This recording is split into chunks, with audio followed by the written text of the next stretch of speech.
Welcome back to the Roadshow. This morning in the Buzz, following a meeting last night regarding Providence schools, Mayor Angel Taveras is now recommending closing 4 public schools and eliminating up to 70 positions in the capital city to save money. We've been following this story for pretty much weeks now, but on the chopping block, here's what we've learned.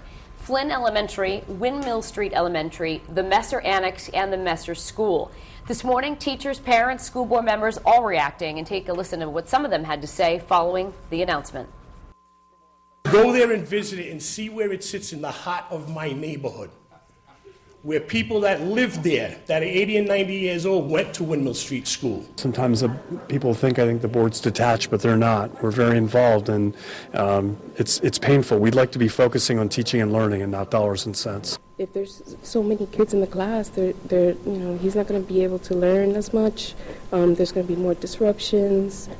And it's just going to be really sad. Because there are 26 now. If they just add 4 students per classroom, you're looking at 30 students per class now. And that is really, that's just pushing it.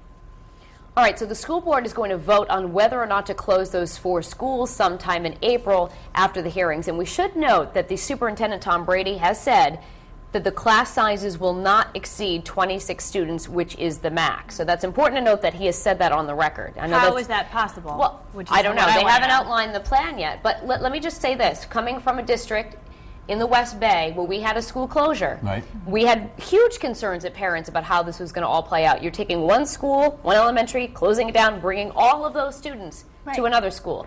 And it worked out. I don't know exactly how they did it. It worked out. It took a year to sort of get the kinks out, figure out who was going to go where. Do we need to add teachers here or there? But let's face it, infrastructure, the cost of keeping a building operational is part of why they need to close some of these schools down. Do I think it's a great idea as a parent? No. But $180 million shortfall, I don't know how else you're going to do it.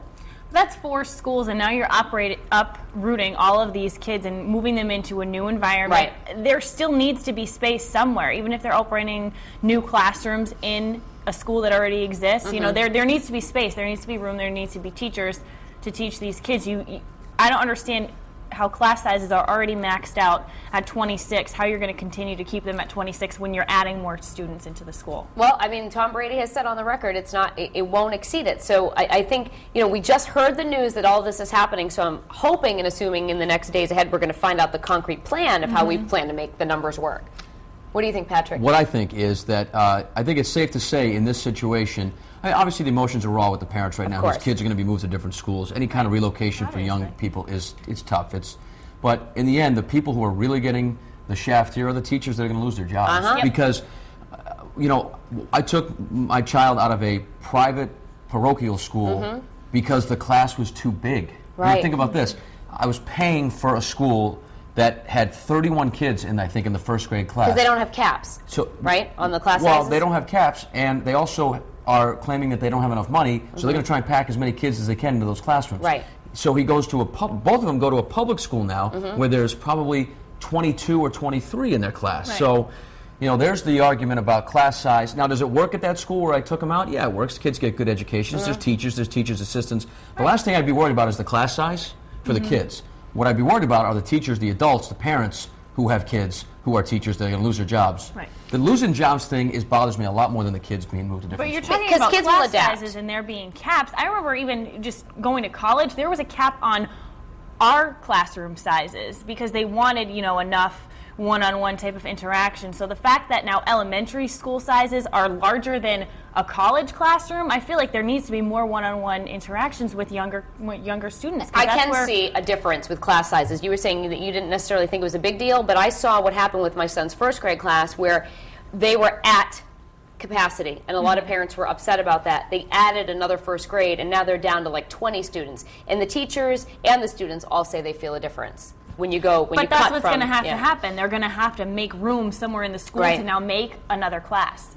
I think you made. I liked your point where you said kids can adapt. Kids adapt. They're resilient. They can figure out anything. Will it be tough at times? Of course, it's tough even in their own school that they've been in for a while. Right. But I just feel for the people that are losing their jobs. I feel for anybody that loses their jobs. But in this case.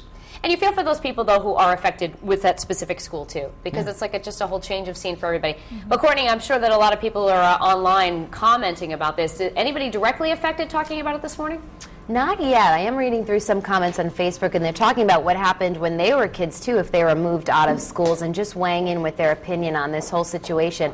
So we're going to start on the live blog on foxprovidence.com, and Jean said it's very hard to decide where to make cuts in any budget. I would think the education and the future of the children should be a priority. And Joe said the closing of 4 schools is unfortunate, but in order to restore the economy, cuts need to be made in all areas. And Smokey Wolf says the kids always suffer. Why is it always the education that gets hit? Here's our poll that's right underneath the live blog, and we're asking today with the buzz, what do you think about the possible school closings? Choices are A, I think it's unfortunate but necessary. B, I think the city can cut in other areas. Or C, I'm not sure yet if this is the best option. We've got quite a few comments so far on our Facebook page. Not too many agree with it. This one's from Donna Stanley. She says, I disagree with it. Less teachers equals more individuals out of work. And Luis Santiago says closing schools should never be an option. And Dominic Cassidy says, I'm in college at a New England Culinary Institute in Vermont right now, and a big reason I chose the school was the student-to-teacher ratio, which is 8-to-1. I believe that by losing more teachers, the classes will get bigger, and that will affect the students' academics. So if you are directly affected by this and live in Providence, maybe sending your kids there, come on the live blog and chat with us. We'll be talking about it throughout the rest of the show.